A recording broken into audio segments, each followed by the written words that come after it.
And your testimony is under oath. Yes, sir. And the testimony you've given is true. Yes, sir. Thank you.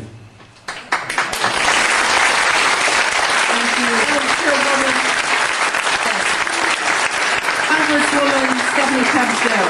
Councilwoman Waters and I have the same question. Come back to the podium. Who did you say you were asked to prepare? I was asked by Tom Feeney. He's now a congressman. At that time, he was Speaker of the House of Florida, Yang Enterprises, which was the company I worked for, lobbyist, and their corporate attorney. He wore a lot of hats. And at the time, he was the Speaker of the House of Florida. Is that what you said? Yes. Okay, thank you. Congressman. You say he was the lobbyist for the voting machine company at the same time he was Speaker of the House? I don't know what the voting machine company is. He was a lobbyist for Yang Enterprises. We had NASA contracts and Yang Enterprises did what? Computers? computers. Okay, and he was your lobbyist, your He was company's the lobbyist. lobbyist for that company, yes. And he asked you to design a code to rig an election Yes. while he was Speaker of the Florida House. Yes. This was during or previous to the 2000 election? Yes. October into September. And did he ever express why he wanted a code to rig an election? No, I immediately assumed that they were trying to keep you guys from cheating them. So, so I wrote up the documentation of what you would look for in the source code, how you would make sure that you didn't get, taken advantage of, make sure that all voting machines had receipts, because that way you could back count the ones that looked a little funny. And I handed it By receipts, you mean a paper trail? Yes, paper trail. And I handed that in to Mrs. Yang and said, here's your report, here's your program. And she said, you don't understand, we need to hide the fraud in the source code. Hide the fraud, not reveal the fraud. Not reveal the fraud, because it's needed to control the vote in South Florida, was what she said. That's what she said. That's To your knowledge, was this used? I have no idea. I was ready to leave, so I retired and left the company. Your testimony a moment ago, I think you said just before you left in answer to Congresswoman Tubby Jones' question, would you just repeat what you said in terms of the exit polls?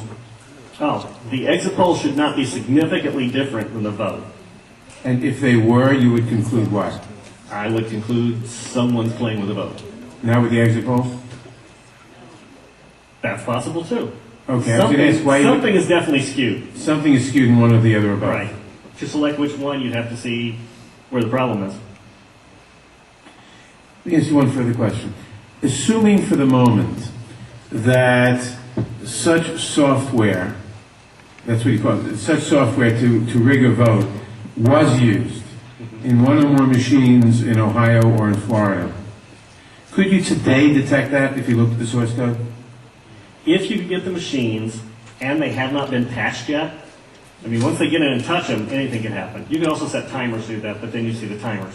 Then you'd have to take those machines, decompile them, which I couldn't do, but possibly a Microsoft and MIT something could do. You might be able to see it. You might. Not necessarily. Depends on how good they are at destroying what they had.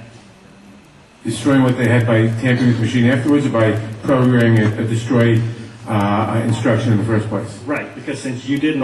Either or both? Either or both. You didn't actually see what's in there, so you don't know if the code is running in a single executable or running in various modules. If it's running in modules, you can make the code actually eat itself. Let me ask you one further question.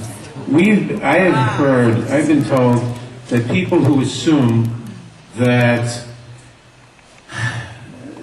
lots of the election results, or that a large fraction of the election result in any state may have been affected by deliberate fraud in the computer, are paranoid, because in order to do that, you have to have access to thousands of machines, and that would be readily detectable.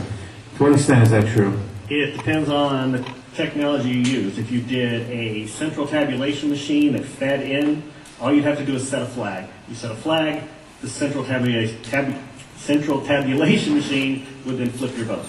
So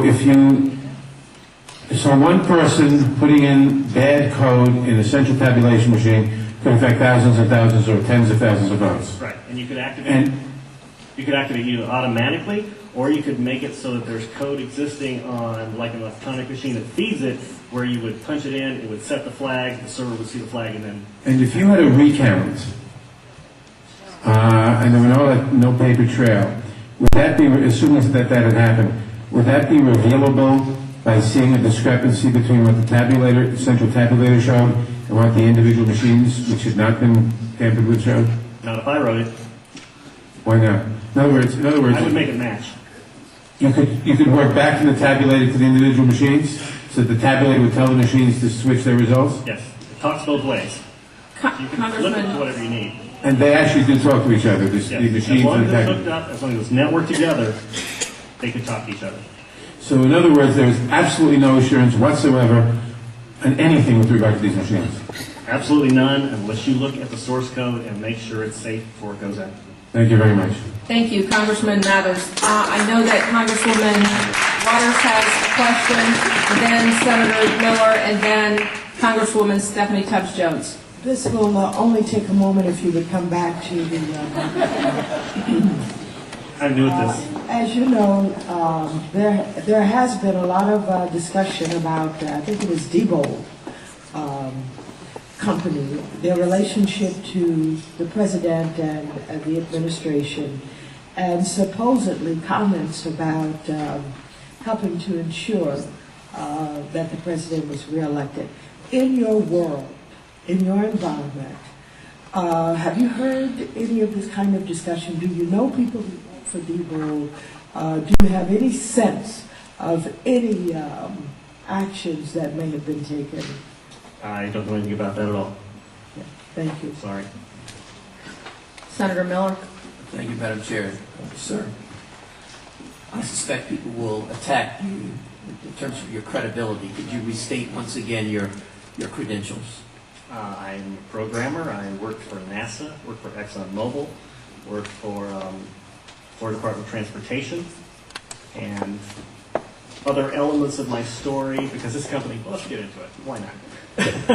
This company also, they have NASA contracts, and they were basically downloading tons of information, I mean gigabytes worth, and handing them off to this little Chinese guy named Henry Nee, and it didn't seem right, and he was hacking things, and I wrote a program for DOT that allowed contractors to send their information into DOT, and he was kind of the quality assurance guy for software. He put a wiretapping module in the program that went out to the contractors so that it actually sent everything they sent back to Yang.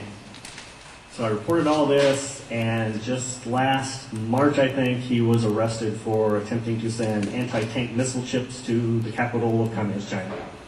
So, if that's correct, this is such a small thing. Of course, I think he only got a $100 fine. And no time. Thank you. Congresswoman Stephanie Tubbs Jones. Thank you. Thank you. We are now going to